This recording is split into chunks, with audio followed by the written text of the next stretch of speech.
Billah wa ala alihi wa sahbihi wa mawala wa la hawla wa la quwata illa billah. Rabbi israh li sadri wa yassir li amri wa hlul 'uqdatam min lisani yafqahu qawli. Baik, kita awali majelis kita di pagi yang berbahagia ini. Kita berhadiah Fatihah kepada junjungan kita Nabi besar Muhammad sallallahu alaihi wasallam, keluarganya, para sahabatnya, dan kita niatkan juga untuk orang-orang tua kita, guru-guru kita, dan juga kepada diri kita sendiri. Kita berhadiah Fatihah untuk diri kita sendiri. Kemudian kepada keluarga kita, jamaah kita yang sakit, kita doakan semoga Allah angkat penyakit mereka, Allah kasih kesembuhan. Kemudian kepada anak cucu kita menjadi anak yang soleh dan solehah. Dan juga kita berhadiah Fatihah kepada Syekh Abdul Somad Palimbani agar kita dimudahkan memahami kitab beliau ini, sehingga kita Allah permudahkan memahami dan mengamalkannya. Lihazinah wa likullin dati salihah. Al-Fatihah. A'udzubillahi minasyaitonir rajim. Bismillahirrahmanirrahim. Alhamdulillahi rabbil alamin. Ar-Rahmanir Rahim. Maliki yaumiddin. Iyyaka na'budu wa iyyaka nasta'in. Ihdinas siratal mustaqim. Siratal ladzina an'amta 'alaihim ghairil maghdubi 'alaihim waladdallin. Amin. Segala puji bagi Allah yang Maha menganugerahkan nikmat yang banyak. Mudah-mudahan kita pandai mensyukuri setiap nikmat yang Allah anugerahkan kepada kita, dan kita menjadi hamba-hamba yang pandai bersyukur. Salawat serta salam kepada baginda kita Nabi besar Muhammad sallallahu alaihi wasallam. Mudah-mudahan salawat itu menghantarkan kita menjadi orang yang dipermudahkan Allah mendapat syafaat baginda Rasulullah sallallahu alaihi wasallam. Kita mohon kepada Allah agar kita, keluarga kita, jemaah kita semua menjadi ahli syafaat baginda Rasulullah sallallahu alaihi wasallam. Amin Allahumma amin. Baik, di kesempatan berbahagia ini pekan pertama bulan Rajab 1447 Hijriah. Tertera itu tanggal 5 Rajab ya. Berarti ngitungnya dari Ahad, Senin, Selasa, Rabu, Kamis. Walaupun sebagian masyarakat kita ada mulai mengambil Rajab itu hari Senin. Ya. Karena dia mengistikmalkan bulan Jumadil Akhir. Men-30-kan maksud mengistikmalkan itu. Ya, tapi mudah-mudahan sama-sama lah bulan Rajab pekan pertama. Dan doa kita pun di bulan Rajab ini luar biasa ya. Kita minta berkahi hidup kita di bulan Rajab, diberkahi Allah juga pada bulan Sya'ban, dan Allah sampaikan usia kita untuk bertemu dengan Ramadan tahun ini. Allah barik lana fi Rajab wa Sya'bana wa ballighna Ramadan. Baik, di kesempatan berbahagia ini kita akan lanjut sesuai dengan flyernya, pokok bahasan kita tentang ketaatan batin. Jadi di kitab ini adalah bab yang kelima, al-babul khamisu fit ta'atil batinah. Bab yang kelima pada pokok bahasan ketaatan batin. Ya, ketaatan batin itu adalah ibadah yang berhubungan dengan hati kita. Kemarin kita bicara masalah maksiat batin. Ya, itu sama. Jadi sekarang bagaimana kita membangun ketaatan batin kita. Jadi olah batin kita. Nah, dalam kitab ini ada 10 pokok bahasan yang termasuk kategori taat batin itu. Yang pertama adalah masalah taubat. Taubat, ar-ruju' ilal haq. Kemudian kedua, khauf, takut akan siksaan Allah. Khauf itu ada pasangannya roja. Ya, takut kepada siksaan Allah, tapi mengharap balasan Allah. Bagi sebagian orang mengartikan khauf dan roja itu ibarat hewan itu sayap. Jadi kita punya 2 sayap untuk menggapai harapan kita terbebas dari siksa api neraka karena kita takut dan siksanya, dan juga kita mengharap surganya Allah. Ketika kita takut dengan siksaan Allah, tentu kita mengharap kebaikan, nikmat yang Allah berikan. Yang ketiga pokok bahasannya zuhud. Zuhud di sini nanti kita akan pokok bahasan, jangan sampai mendefinisikannya sebagian ada ya orang mengartikan zuhud itu benci dunia, padahal tidak seperti itu maknanya. Ya. Tapi bagaimana dunia kita yang mengatur, bukan kita yang mengatur dunia, diatur oleh dunia. Ya. Jadi kehati-hatian kita terhadap perkara-perkara urusan duniawiyah. Keempat, masalah sabar, ya, dengan berbagai macam bentuk sabar dan cabang-cabang sabar. Kelima, syukur, ya, bagaimana bersyukur adalah termasuk ketaatan batin yang akan menjadi pokok bahasan kita. Yang keenam, keikhlasan. Semua ibadah itu harus ada dasarnya agar punya nilai keikhlasan. Ketujuh, tawakal, berserah diri kepada Allah. Kedelapan, mahabbah. Ya, makanya Darul Mahabbah itu kenapa nama ngambil mahabbah itu ada makna yang luar biasa, cinta. Ya, baik cinta, ya, cinta itu kan cinta kepada diri kita sendiri, cinta kepada pasangan kita, cinta dengan anak keturunan kita, cinta dengan materi yang kita miliki. Cinta yang tertinggi itu adalah cinta kepada Allah. Kesembilan, masalah ridho. Ridho, ya, semua apapun yang kita lakukan, kita harapkanlah keridhaan Allah. Ya. Makanya beruntunglah para sahabat-sahabat Nabi, setiap namanya ada radhiyallahu anhu. Nah, itu luar biasa. Artinya mereka, Allah sudah ridho terhadap hidup dan perjuangan mereka. Yang ke-10, masalah zikrul maut, mengingat mati. Ya, karena perlu kita bahas di dalam olah batin, mengingat mati itu bagian jadi sesuatu yang sangat dianjurkan. Bukan cari mati, beda. Apa gitu nantang mati, ya tidak boleh. Zikrul maut bukan berarti kita mencari mati, hanya untuk mengingatkan ketika kita ingat maut, kita akan sangat terdorong untuk memotivasi kita beribadah kepada Allah, beramal soleh. Baik, pokok bahasan kita yang pertama adalah masalah at-taubah. Ya, taubat itu rujuk, ya, kembali kepada kebenaran. Jadi ketika kita taubat, ketika kita melakukan, karena taubat itu kemungkinannya ada taubat mutlak. Taubah itu ada taubat mutlak. Kita kembali kepada Allah terhadap banyak perbuatan masa lalu kita yang pernah kita lakukan ketika masih masa jahiliyah, ya. Bukan hidup ditinggal masa jahiliyah, masuk kitanya berperilaku seperti jahiliyah. Ya, puasa kita petenteng, ngerukuk sekaput, minum es di mana kan. Orang sholat panggil azan, kita pun lagi alhamdulillah lagi nongkrong di kafe misalnya kan. Itu kan masa-masa jahiliyah kita anggap kan. Demikian juga kita punya kemampuan, walaupun tidak punya harta untuk zakat, tapi zakat fitrah, zakat individu, kita lalai mungkin. Nah itu ada, ataupun kita melakukan dosa-dosa kecil kita kepada Allah. Bahkan mungkin dosa kita kepada manusia. Masa-masa lalu. Nah kita ingin menghapus itu, kembali. Nah itu disebut dengan taubat mutlak. Ada juga taubat muqayyad terhadap materi yang kita lakukan, apa yang kita lakukan. Mungkin sekarang saja misalnya. Ketika kita rasa zalim dengan kawan kita, zalim dengan tetangga kita. Nah kita sadar, maka kita segera bertobat. Nah terhadap materi tertentu itu disebut dengan taubat muqayyad. Masalah taubat, Al-Quran sudah menjelaskan bahwa Allah sangat mencintai orang-orang yang mau bertobat. Innallaha yuhibbut tawwabina wa yuhibbul mutatahhirin. Ayat yang sangat populer itu. Allah cinta terhadap orang yang mau bertobat, dan juga Allah cinta terhadap orang yang mau membersihkan dirinya, baik dari dosa-dosa yang ainiyah maupun dosa-dosa yang maknawiyah. Bersuci diri kita dari kotoran, kita wudhu mungkin. Tapi kalau mencuci diri kita, hati kita dari sifat-sifat syirik, sifat iri dengki. Nah mungkin itu kita cuci dengan cara membersihkan, bertobat. Nah jadi tobat adalah ruang yang sangat Allah buka kepada siapapun, tidak terbatas. Pernah kami ceritakan di sini, andai iblis mau bertobat, Allah terima tak tobatnya?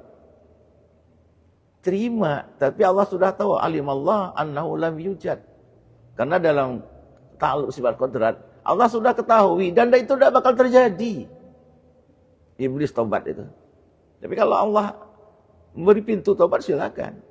Selama kalau manusia nyawa belum sampai tenggorokan. Ada cerita yang bagus ya. Dalam kitab Tanbihul Ghafilin oleh Samarkandi diceritakan bersumber dari Ibnu Abbas. Ada yang kenal dengan Wahsy tak? Siapa Wahsy itu? Lupa? Perang Uhud. Ketika perang Uhud, siapa yang membunuh Hamzah, paman Nabi? Wahsy inilah. Atas perintah Hindun, istri Umayyah. Walaupun Hindun akhirnya kan dinikah oleh Rasulullah SAW untuk mengembalikan semangat hidupnya karena dia kecewa. Apa nama? Karena dia masuk Islam akhirnya kan. Nah Wahsy ini orang yang membunuh paman Nabi yang bernama Hamzah. Nah ketika dia di Mekah, Rasulullah sudah di Madinah kan terjadi itu. Ya perang Uhud, di mana selesai perang Uhud, Wahsy pulang ke Mekah, Rasulullah kembali ke Madinah. Di dalam batin, Wahsy itu ingin masuk Islam, tetapi terganjal oleh ayat Al-Quran. Dalam surah Al-Furqan ayat 68 itu, bagaimana mengganjal hati Wahsy ini. Apa isinya dalam Al-Furqan 68 itu? Wallazina yadnuna ma'allah ilahan akhar. Ya, mereka-mereka yang beribadah tidak menyertai Allah. Jadi artinya masih menyembah berhala. Kemudian wala yaqtuluna nafsa allati haramallahu illa bil haq. Kemudian Allah mengharamkan membunuh orang manusia yang tidak pada haknya.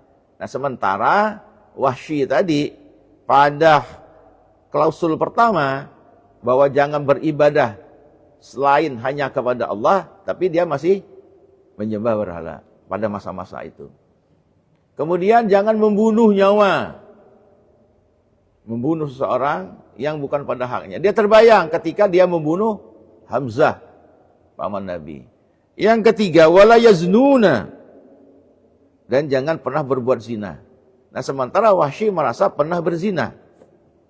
Wa may ya'mal zalika yalqa asama. Barang siapa berbuat yang demikian itu, ancamannya adalah akan mendapat balasan dosa yang luar biasa. Nah, ayat ini mengganjal Wahsy. Sehingga dia bersurat kepada Rasulullah, bagaimana saya ingin masuk Islam tapi masih terganjal dengan Al-Furqan ayat 68 ini. Maka dibalas oleh Rasulullah surat Al-Wahsy ini dengan membacakan Al-Furqan ayat 70. Turunlah Al-Furqan ayat 70 dengan kasus terjadinya surat menyurat antara Wahsy dengan Rasulullah SAW. Apa ayat ke-70-nya? Illa man taba wa amana wa amila amalan shalihan fa ulaika yubaddilullahu sayyiatihim hasanat. Kecuali man taba, orang-orang yang taubat. Wa amana, dan beriman. Taubat, beriman, wa amila sholihan, dan beramal soleh. Ada 3 syarat di situ.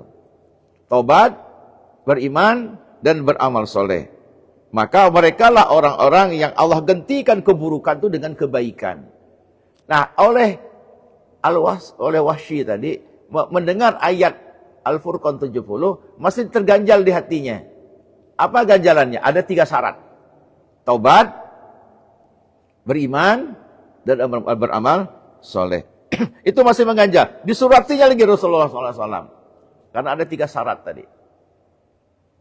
Masih belum pik hatinya untuk masuk Islam. Bersurat lagi kepada Rasulullah, maka turun An-Nisa 48. Apa isinya? Innallaha la yaghfiru ayyushraka bihi wa yaghfiru ma duna dzalika liman yasha. Allah tidak akan pernah menghapus dosa-dosa syirik. Tetapi Allah mengampun dosa selain syirik. Nah, sekarang ada satu kemungkinan pada dirinya, dia masih menyembah berhala, pernah melakukan kan syirik perbuatannya. Tapi masalah membunuh, masalah zina, lah Allah buka ruang. Kecuali kalau orang tuh syirik. Nah, kasus sedemikian itu, terus dia menyampaikan kepada Rasulullah,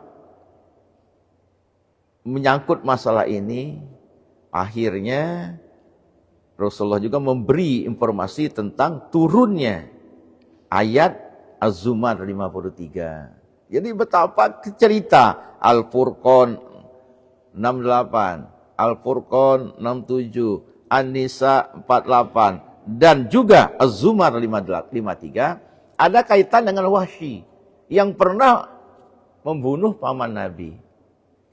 Maka karena ingin masuk Islam, urutan-urutan ayat ini.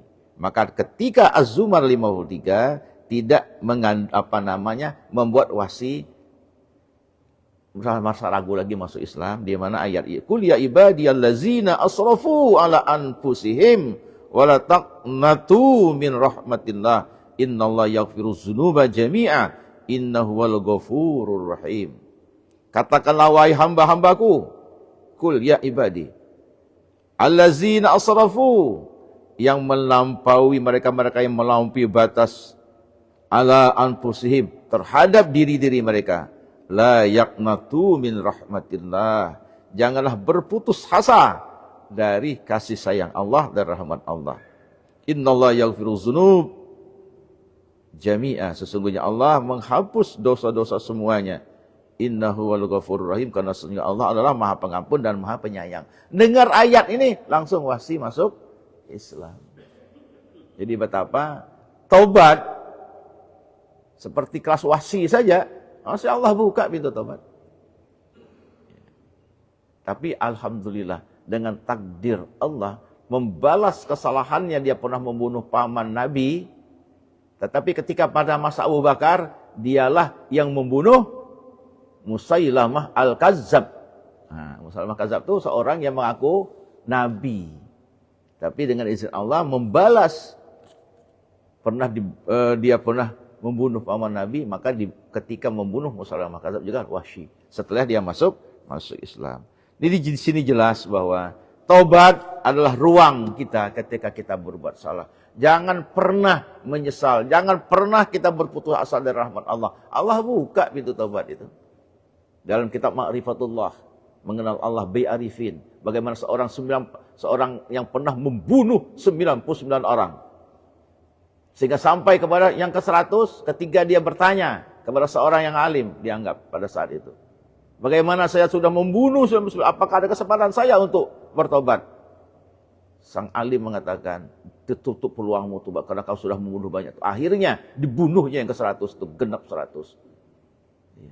Baru sampai ke 101, alim yang memang memahami dengan ayat Al-Quran bahwa Allah tidak akan pernah menutup orang yang bertobat kecuali kalau kita syirik kepada Allah, menyekutukan Allah.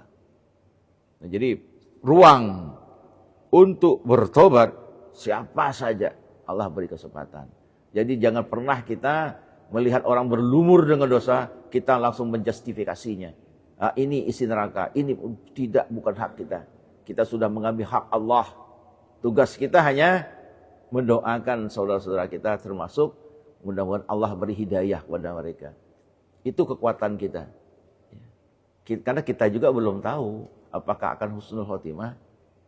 Ya, cukuplah ceritanya Borosiso, seorang hidup alim ulama antara rentang zaman Nabi Isa dengan Nabi Muhammad. Yang luar biasa, tapi akhirnya mati dalam kekafiran. Su'ul khotimah. Jadi ruang tobat kepada siapapun. Kepada siapapun Allah buka peluangnya selama dia mau bertobat. Tidak ada pintu tertutup kecuali kalau ruhnya sudah ditenggorokan. Fir'aun itu dia bertobat ketika ruhnya sudah ditenggorokan. Tapi Allah tidak terima lagi tobatnya. Iya. Jadi makanya orang-orang yang bertobat itu sesungguhnya adalah kekasih Allah. Sebagaimana Rasulullah bersabda, At-taibu habibullah. Orang yang mau bertobat itu sudah kekasih Allah. Artinya orang yang dikasihan, yang disayang oleh Allah. Jadi kalau orang yang dapat hidayah itu dan bertobat, itu sesungguhnya itu orang yang disayangi Allah. Allah masih sayang kepada kita. Sama ketika kita marah dengan anak kita. Karena masih ada rasa sayang pada diri kita. Pada anak-anak kita. Pada murid-murid kita kalau kita guru. Tapi kalau guru Orang tua ada ambil peduli lagi kepada anaknya. Artinya apa? Nah artinya kan tidak sayang lagi. Ya, ketika Allah kita taubat, Allah beri kesempatan, itu Habibullah. Makanya kata Nabi lanjutan hadis, at-taibu minaz zanbi kamal la zanbalah. Ketika orang bertobat dari perbuatan-perbuatan yang salah, maka dosa-dosanya hapus. Maka oleh itu ada perintah Allah adalah An-Nur 31. Wa tubu ilallahi jami'a ayyuhal mu'minun la'allakum tuflihun. Tubu, bertaubatlah. Kalimat tubu itu jamak ya. Artinya kemungkinan bisa saja individual, bisa bukan jamaah. Mereka bertaubat, ramai-ramai. Wa tubu, bertobatlah dalam bentuk amar kepada Allah sekalian. Ya, kalian semua silakan bertobat.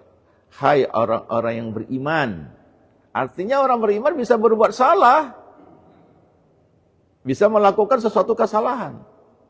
Maka ketika orang beriman, dia bertobat, la'allakum tuflihun. Itu doa Allah kepada kita, orang-orang yang taubat. Mudah-mudahan kalian menjadi orang yang beruntung. Tidak hanya di dunia, tapi juga di akhirat. Maka ketika kita berbicara masalah taubat kepada Allah, ada syarat dan ketentuannya. SK-nya berlaku. Syarat dan ketentuannya berlaku. Maka di sini dikatakan, ketika kita berhubungan dengan hak Allah, kita taubat. Yang pertama kita harus tinggalkan perbuatan maksiat itu. Jangan mengulang lagi. Apa maksiat yang kita lakukan? Maksiat kepada Allah misalnya. Tidak sholat, tidak puasa misalnya kan. Itu kan maksiat kita kepada Allah. Nah kita tinggalkan. Jangan ada lagi rasa kangen. Maka di sini kedua, menyesal, nadamah. Kita harus menyesal. Perbuatan yang kita lakukan menyangkut kita dosa kita kepada Allah. Dan yang ketiga, berazam untuk tidak mengulang lagi. Iya. Ini kadang-kadang tobat, tapi lagi ngulang lagi. Kata kawan, terabat apa ya? Terabat jerambih. Bolak-balik lagi lewat lah kan. Walaupun dia katakan tobat sambal. Habis pedasnya ngulang lagi makan sambal ya. Nah ini walaupun dalam kesempatan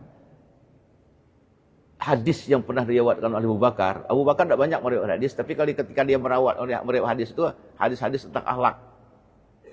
Andai ada hambaku kata Allah lewat Rasulullah yang diriwayatkan Abu Bakar, ada melakukan perbuatan yang sama, berbuat salah sampai 70 kali. Kemudian dia taubat juga setiap kali melakukan taubat sampai 70 kali berulang-ulang. Allah masih buka ruangnya. Jadi jangan pernah kita meremehkan. Kadang-kadang orang hari ini dia taubat, tapi masih balik lagi. Iya. Tapi Allah masih buka ruangnya. Allah tidak pernah malak menerima taubat kita. Walaupun kita yang lah malak bertobat kalau Allah akan beri kesempatan. Karena memang orang beriman tuh bisa berbuat salah. Jangan pernah sombong. Baik salah yang dalam bentuk maksiat zahir maupun maksiat batin. Iya. Kita iri dengan orang itu maksiat tuh. Iri karena apa misalnya? Menyangkut masalah segi keduniawian. Kalau iri dalam hal beribadah, memang kita diberi kesempatan, Allah izinkan.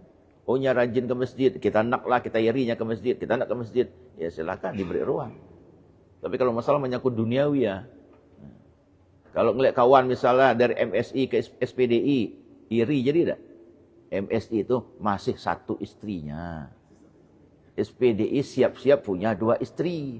Nah iri ngeliat itu. Nah kalau itu bagian dari ibadah, ya lain cerita. Tapi kalau karena ingin gaya-gayaan, nah itu tidak benar. Ya katanya sunnah Rasul. Rasul tidak pernah ketika dia berpoligami itu atas kemauannya, tapi atas perintah Allah. Ketika menikah Hindun yang pernah mau obrak-abrik tubuh pamannya, bukan kemauan Rasulullah, Allah yang merintahkan untuk mengangkat harga martabat Hindun yang malu ketika dia berkumpul dengan sama-sama umat Islam.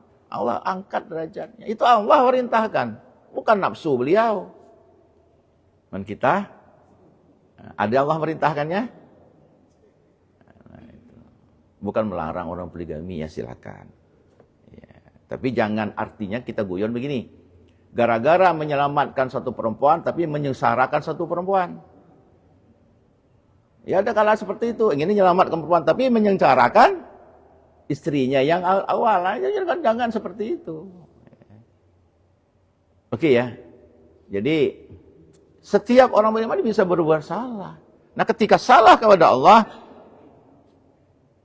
rukunnya harus penuhi. Kembali kepada Allah, rujuk. Ya, jadi kembali untuk berbuat taat. Kemudian menyesal terhadap perbuatan dilakukannya. Ketiga, kita tidak mengulangi perkara itu. Maka ada sebagian orang, ada untuk membangun keyakinan batinnya, ada yang menganjurkan mandi tobat. Ketika kita melakukan tobat, kembali mandi tobat. Salat tobat. Ada cerita kawan-kawan ketika pengalaman baik umroh maupun haji. Ya, sebenarnya tidak perlu diceritakan ya, apa yang kita lihat di sana tidak perlu kita ceritakan. Ya, itu kadang-kadang kejadian pada orang lain, ihtopnya kepada kita. Ya. Kita melihat saja, mungkin wujud wajah teman kita, tetapi mungkin bukan teman kita itu Allah wajahkan itu. Entah-entah malaikat untuk memberi mauizah kepada kita, artinya kita jangan berbuat. Artinya Allah beri contoh orang lain yang melakukannya. Tidak perlu dicerita. Tapi seringkali orang bercerita tentang itu. Maka beri nasihat. Jangan pernah lalai untuk bertobat. Minimal kita beristighfar. Kalau tidak, segera ambil wudhu, sholat tobat. 2 rakaat. Niat kita, sholat sunat tobat, 2 rakaat karena Allah. Cepat sadar. Kita kembali seperti itu. Kalaupun kita mungkin jadi ketua regu atau roman, ya nasihat seperti itu. Ada trik seperti itu. Kalau tidak mampu dia mandi, dia wudhu. Sedikit kami cerita ya. Ya walaupun tetangga kita lagi merayakan ini. Kita punya pengalaman pribadi ketika ada teman kita dari Katolik. Dia masuk Islam ketika mau nikah umur 18 tahun. 18 tahun dia untuk nikah, dia mu'alaf. Tetapi hanya mu'alaf, masuk Islam hanya sekedar untuk mendapat pasangan muslimah. Dalam perjalanan hidupnya, dari 18 tahun, umur 40 tahun, Allah uji dia dengan penyakit. Penyakitnya borok di kaki. Borok di kakinya. Diabetes, katanya bukan. Maka dia tidak boleh kena air dingin. Harus selalu menggunakan air panas. Setiap waktu, setiap saat. Kalau dia makai air dingin, spontan kambuh penyakitnya. Umur 40 tahun. Umur 52, masuk 53, kebetulan ikut pengajian keluarga kita. Ikut pengajian. Ceritalah dia mulai ingin kembali kepada Allah, beribadah. Tetapi selalu mengganjal di hatinya, tidak pacak kena air dingin. Selalu kambuh penyakitnya. Korengnya di jempol kaki sebelah kiri itu selalu meranan, atau meranan enggak? Bisa bangga. Kambuh. Semakin parah. Akhirnya, kita tanya latar belakangnya. Bayangkan dari 18 tahun, 40 tahun, usia itu dapat ujian penyakit itu. Umur 52 itu mulai sadar ikut pengajian, ingin kembali tobat. Maka dia curhat. Ingat bagi kita, ini kita diajar oleh guru kita. Ketika mereka-mereka yang dari, terutama saudara kita di samping, ketika dia masuk Islam, jangan pernah ragu menyuruhnya mandi tobat. Mandi tobatnya dini hari, bukan pagi, bukan siang, bukan malam, dini hari. Kita anjurkan kepadanya, bila perlu tuntun. Baca Al-Ikhlas dulu. Karena Al-Ikhlas adalah satu surah yang menggambarkan kemurnian akidah.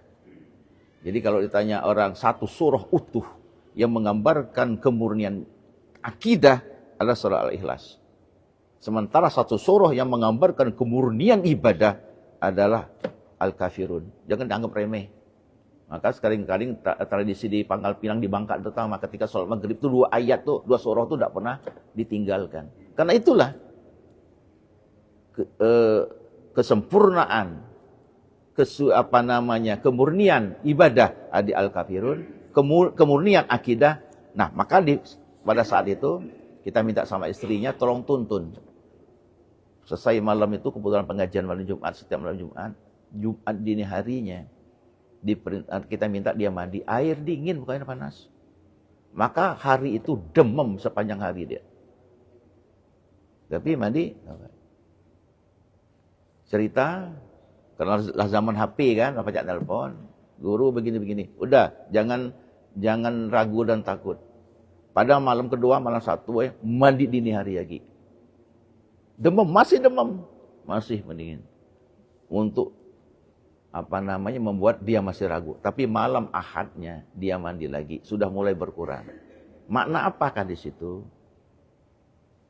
Ketika mereka-mereka yang dibaptis sejak kecil untuk melunturkan pemandian mereka hanya dengan mandi taubat ketika dini hari. Nah, ketika malam ketiga, malam Ahad dia mandi, besok sudah mulai. Selanjutnya sampai dia wafat tidak pernah lagi bersentuhan dengan air panas. Penyakitnya alhamdulillah Allah izinkan sembuh. Itu perlu kita kadang-kadang pintu taubat. Ada yang memberi masukan mandi, salat taubat. Itu memang ada klausulnya. Untuk merontok, kalau teman-teman kita itu, kalau mereka dibaptis sejak kecil, nah itu merontoknya seperti itu. Jadi kalau ada yang mu'alaf dari kalangan itu, jangan ragu. Suruh dia mandi taubat. Dini hari, bukan siang hari. Maka orang berani mandi dini hari itu pasti orangnya akan sehat. Otaknya segar, batinnya bagus. Maka kata orang tua itu usianya panjang-panjang. Karena segar penyakit itu keluar kan. Kita mandi subuh tuh. Maaf, pertama sekali apa? Dahak-dahak di tenggorokan kita tuh biasanya keluar. Ya kan? Itu karena dia membongkar penyakit yang ada di tubuh kita ketika kita bangun tidur dini hari kita bawa. Nah itu trik ya, trip ketika bagi mereka-mereka yang ingin masuk Islam ada klausulnya. Maka ada mandi taubat, sholat sunat taubat. Seterus-menerus tidak. Ya kalau kita bagi orang yang beriman salah, nah kita ingin benar-benar kembali kepada Allah, ya saya wudhu, sholat. Ya. Karena itu dibuka ruang kepada kita untuk melakukannya. Kalau kita berhubungan dosa kita kepada Allah. Tapi ketika dosa kita berhubungan kepada manusia, tidak hanya 3, ada yang keempat. Yang keempat apa? Minta maaf, minta ikhlas, minta ridho. Kalau orang yang kita zalim tu adik, malah lagi tak wafat ke ahli warisnya. Ahli warisnya Pangkal Pinang, ahli warisnya Mekah sana. Nunggu kapan kita ke sana. Kalau kita menzolim dalam kitab ini, kalau kita menzolimi orang dari sisi mengambil hak orang, merampas, mencuri, menjamret, korupsi, kemana kita minta maafnya? Ya kalau pencurian itu individual, orang yang mesti kita tahu, maling mesin air kawan misalnya kan, maling jambu kawan misalnya, jambu sekedar. Nah boleh kita datang, kita minta ikhlas kan. Kalau hubungan kepada manusia, kita minta maaf, minta ikhlaskan, minta ridho. Karena kita sudah melakukan penzoliman kepada dirinya. Kalau menyangkut hubungan masalah-masalah penzoliman terhadap saudara kita dari sisi apakah pencurian yang kita lakukan kepada mereka, atau kita pernah memfitnahnya. Nah, itu juga sama. Di sini dikatakan, kalau masih ada orangnya, kita minta datang ke orang, minta halalkan, minta maaf, minta ampun kepada Allah, dan kita minta ikhlas bahwa kita pernah memfitnahnya. Kalau belum dimaafkannya, belum selesai urusan kita. Tapi kalau sudah dimaafkannya, nah perkaranya kalau orangnya sudah tidak ada, sudah wafat, kita boleh datang ke ahli warisnya, kita minta maaf, kita sampaikan. Tapi kalau ahli waris tidak ada, kita tidak tahu, hanya satu kita lakukan tobat kepada Allah, kita doakan orang yang pernah kita zolimkan itu, agar dipermudahkan semua urusannya. Dan juga harapan kita di situ, mudah-mudahan pada hari kiamat nanti, dia juga bisa menghalalkan apa yang kita lakukan kepada dirinya, mengikhlaskannya. Seperti itu. Yang susahnya kalau kita mencuri, ngambil barang orang. Nah itu apalagi korupsi kan. Nah itu yang susahnya. Apakah hasil korupsi itu kemudian kita bangun masjid, hapus dosanya? Tidak. Karena orang se-Indonesia diminta maaf, paksa pasang pengumuman di TV atau di koran. Mengembalikan kursinya kepada apa lembaga yang berwenang untuk menerimanya. Jadi kalau urusan manusia itu susah. Kalau kita dosa kepada Allah, kapan saja, di mana saja. Kata kawan, tengah mandi kita taubat kepada Allah. Masih ada ruang dapat. Tapi urusan manusia. Nah, tapi ada juga klausul di sini. Berat memaafkan, apa berat minta maaf. Berat minta maaf. Karena itu tergantung gengsi orang. Memberi maaf itu lebih mudah. Tanpa kita bertemu dengan orang, kita maafkan. Selesai urusan kita dengan Allah. Walaupun yang kita maafkan itu belum selesai urusannya dengan Allah. Dengan kita sudah selesai. Maka jangan pernah menjadi orang yang pendendam. Beri maaflah, kesian. Kita pun syukur, ada tradisi di kalangan kita. Di ketika kita sholat jenazah, ada sambutan. Kalau dia berbuat salah, kita mohon maaf. Yuk kita maafkan dak? Maaf misalnya kan. Enak seperti itu, terbuka. Walaupun mungkin secara pribadi kita lo lagi kesal kan ke jenazahnya kan. Tapi kita sudah menghambat kebaikan untuk saudara kita. Nah, kalau sedemikian boleh kita datang. Ataupun pihak ahli waris ngedatang kita. Nya tahu bahwa bapaknya pernah nyakiti tetangganya ini. Anak ahli waris datang untuk memohon maaf. Silakan. Jadi urusan dengan manusia itu sangat susah. Gara-gara dosa dengan manusia lah kita bisa saja di akhirat dapat gelar muflis. Muflis itu bangkrut. Karena kita zolim dengan orang. Maka sampai di akhirat diperiksa. Pahala yang kita miliki ditimpakan kepada orang yang kita zolimi. Habis pahala cukup, dosa kita diberi dengan orang yang menzolimi kita. Akibatnya bangkrut lah ya. Pahala habis, dosa bertambah. Nah, jadi jangan sampai terjadi. Tapi ruang kepada kita ketika menyangkut dengan manusia. Di sini juga ada cerita. Kalau berhubungan kita ampun ya kepada Allah. Ini bukan tendensius tapi pengajian. Ketika orang pernah selingkuh. Di sini disebut berhubungan dengan istri orang, dengan anak gadis orang. Apakah dia datang ke suaminya minta maaf? Kira-kira timbul pindah tak? Pajak yang suami tahu jadi tahunya tetapnya kan? Timbul balak besar berarti kan? Kalau hal-hal seperti itu, ya kita tetap mohon bertobat kepada Allah. Salat taubat minta ampun kepada Allah. Kepada orang perempuan atau siapa anaknya orang itu. Paling tidak kita harus, kalau misalnya harus bertanggung jawab secara duniawi. Kalau tidak mampu, karena masih terikat dia hubungan dengan suaminya, maka paling tidak kita hanya bertobat. Dengan suami kita minta maaf tidak mungkin. Berani ya? Tidak berani. Nah, di kitab dikatakan hanya satu, mendoakan orang yang kita zalimi. Kita menzalimi siapa? Suaminya. Menzalimi perempuan itu juga. Sama perempuan dengan suami, dengan laki-lakinya sama. Dia berdosa dengan istri yang sahnya. Tapi Allah masih buka ruang menyangkut masalah-masalah seperti itu. Tobat, kembali, nyesal, tidak ngulang lagi. Bisa pada ada ruang waktu tertentu, doakan orang itu. Karena kalau kita minta maaf, tidak berani. Ya. Nyari mati kan? Jadi sudah. Nah, jadi ada ruang. Apapun dosa kita lakukan, selain syirik, Allah buka ruang. Untuk menyangkut kita dosa kepada Allah, kepada manusia pun tambah satu syaratnya. Datang orang tuh, minta ikhlaskan. Maaf, dulu pernah maling ayam kawan. Lagi bersama zaman muda, tinggal dijebus misalnya. Tangkap kok. Nah, datang baik-baik. Kalau yang tak ganti, bayar berapa harganya kan? Seperti itu. Itu perumpamaan-perumpamaan. Betapa taubat itu Allah buka pintu seluas-luasnya. Maka dikatakanlah samudra taubat. Saking besarnya pintu Allah buka orang-orang yang mau kembali. Ar-ruju' ilal haq itu. Oke, sampai di situ ada mau kita diskusikan, silakan kalau ada. Nah, jadi apapun bentuk kesalahan kita, Allah buka pintu ruang. Baik kesalahan masa lampau kita, Ada juga orang kadang-kadang bagaimana kalau duduk sholat dibayar sekarang qadha. Ada pendapat mengatakan silakan diqadha. Tapi perlu kalau kita pakai konsepnya Imam Syafi'i, orang qadha itu hanya 2 hal, lupa karena tertidur. Kalau sengaja, iya taubat kepada Allah. Artikan dosa kita kepada Allah. Nyempurna bagaimana? Perbanyakkan sholat sunat. Nak bayarnya. Oke, sholat, baca setiap hari, selesai sholat lagi. Tapi kalau puasa, dari umur balignya umur 12 tahun, puasa umur 60 tahun, berapa tahun dia puasa? 48 tahun. 48 tahun kali 29 hari, berapa? 1000 hari.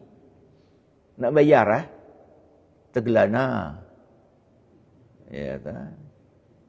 Bisa saja terjadi, kan?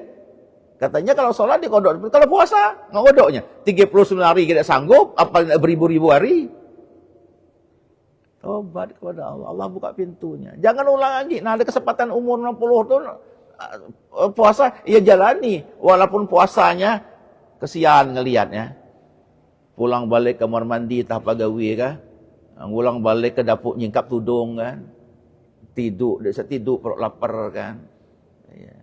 Nak berkayau dek tenagi dek kan. Nah, jadi Allah buka pintu ruang taubat. Makanya kata Rasulullah, saya taubat tuh enggak kurang 100 kali sehari. Bukan berarti Rasul itu salah. Makanya kita astaghfirullahalazim, kalau kita hitung berapa kali itu? 5 waktu kan 15 kali kan? Ada? 3 kali kan setiap selesai salat kan? Baik kita sholat sendiri maupun berjamaah. Sholat sunat mungkin kita pakai juga. Itu untuk melengkapi jumlah istighfar kita. Nah, kata Rasulullah, tidak kurang 100 kali. Maka kalau kita ambil, uniknya kan ketika dalam klausul salafus soleh, ulama-ulama itu, dia seringkali istighfarnya tidak hanya 3 kali. Setelah apapun mereka beristighfar. Dalam ruang waktu tertentu. Ya sholat itu, karena ada klausul yang kami ingin lurus nih. Ketika assalamualaikum warahmatullah ke kanan, assalamualaikum warahmatullah ke kiri, kalimat apakah yang pertama harus keluar dari mulut kita? Istighfar. Tapi sekarang trennya alhamdulillah, bersyukurlah menyelesaikan salat. Tapi pernahkah berpikir apa diterima Allah salatnya? Apakah sudah sempurna? Maka kenapa istighfar 3 kali ada makna? Bukan sembarang itu. Astagfirullahalazim, astagfirullahalazim, astagfirullahalazim sempurna, allazi la ilaha illallah. Atau langsung 3-3, astagfirullahalazim, allazi la ilaha illallah al-qayyum wa atubu ilaih. Karena 3 perkara dalam ibadah kita itu ada 3 yang terkandung, baik rukunnya, rukun fi'li, qauli maupun qalbi. Kan 3 rukun dalam salat itu. Nah, apakah 3 rukun itu sudah sempurna? Apakah salat-salat itu pikiran kita tidak melayang sekaput? Apa ketika sholat itu hati kita tidak bercampur aduk? Maka untuk menyempurnakan istighfar kita. Untuk menyempurnakan rukun-rukun sholat kita. Jadi aneh sekarang, dari mana klausulnya? Di kitab mana? Tolong tunjuk. Kalau dia kaulnya kaul sahabat, kalau kaul Rasulullah hadis, di mana setelah sholat itu alhamdulillah. Rasulullah tidak pernah setiap sholat istighfar beliau ucapkan dulu. Walaupun dia balik menghadap sahabatnya, tapi sudah beristighfar. Kalau sekarang enggak kan, alhamdulillah. Di mana itu? Kami cari itu. Di kita fikih, ya natolibin, ketika salam kanan, salam kiri. Ketika salam kanan bagian dari rukun salat. Kemudian salam kiri, walaupun itu sunnah. Kita cari, ada enggak klausulnya? Pujian, alhamdulillah. Tidak ada. Selalu. Qul yubi kita buka. Umayyarah. Imam kita besar itu. Kita cari detail itu. Tidak ketemu. Tidak puas kita. Kita cari di Google kalau ada ungkapan yang kami dapatkan. Akhirnya pun kita ketika punya kitab fikih wa adilatuhu wa bahzuhail, karena dia mengembangkan pandangan-pandangan bahasa, kita buka. Rata-rata istighfar semua isinya. Tidak pernah. Alhamdulillah itu. Kita dengar kadang-kadang dari orang-orang, ya kita anggap mungkin orang yang patut kita tiru, Ketika salam, alhamdulillah. Tidak ada klausul itu. Yang ada itu istighfar. Karena kita bisa saja sholat kita lalai. Siapa berani angkat tangan sholatnya 1% sempurna? Rasulullah saja masih beristighfar. Ruang kepada kita ketika kita menyangkut masalah ibadah juga seperti itu. Jadi tobat sesuatu keniscayaan. Ketika kita melakukan salah, cepat-cepat sadar. Tobat. Baik tobat fi'li yang kita lakukan, maupun qauli, maupun batin kita dosanya kita berbuatkan. Tetap kita beristighfar. Qauli mungkin kita caci maki orang. Fi'li mungkin kita nempelin kawan kan. Ya, atau kalau gurau maklumlah kan. Ya, nah, itu kita maklumi. Tapi bergurau dalam artian ada motivasi yang membuat kita gembira. Tapi kalau misalnya motivasinya menghina, mencaci, nah itu bahaya. Oke ya. Kalau tidak ada, kita tutup dengan doa. Ada kalau mau diskusikan silakan kalau ada di bab taubat ini. A'udzubillahi minasyaitonir rajim. Bismillahirrahmanirrahim. Alhamdulillahirabbil alamin wassalatu wassalamu ala asyrofil anbiya'i wal mursalin sayyidina wa maulana Muhammad wa ala alihi washabbihi ajmain. Allahumma ighfir lana dzunubana wa li walidina warhamhum kama rabbawna shighara wa li jami'il muslimina wal muslimat wal mu'minina wal mu'minat bi rahmatika ya arhamar rahimin. Allahumma akhrijna min zulmati wahmi wa akrimna bil fahmi waftah lana wabal ilmi wa zayyinna bil akhlaqil hasanati wal hilim. Allahumma ja'al jam'ana hadza jam'an marhuma wa tafarraqana ba'da hadza tafarraqan ma'suma. Allahumma yassir umurana hadzal yaum rabbi yassir wa la tu'assir rabbi tammim bi khair ajmain. Allahumma barik lana fi Rajab wa Sya'ban wa ballighna Ramadan bi'aunika wa bihaulika ya fa'alu lima yurid innaka ala kulli syai'in qadir. Rabbana hab lana min azwajina wa dzurriyyatina qurrata a'yun waj'alna lil muttaqina imama. Rabbi ij'alna muqimas shalah wa min dzurriyyatina rabbana wa taqabbal du'a. Rabbana atina fid dunya hasanah wa fil akhirati hasanah wa qina azabannar. Walhamdulillahirabbil alamin. Subhanallah. Wassalamualaikum warahmatullahi wabarakatuh. Taqabbalallahu minkum.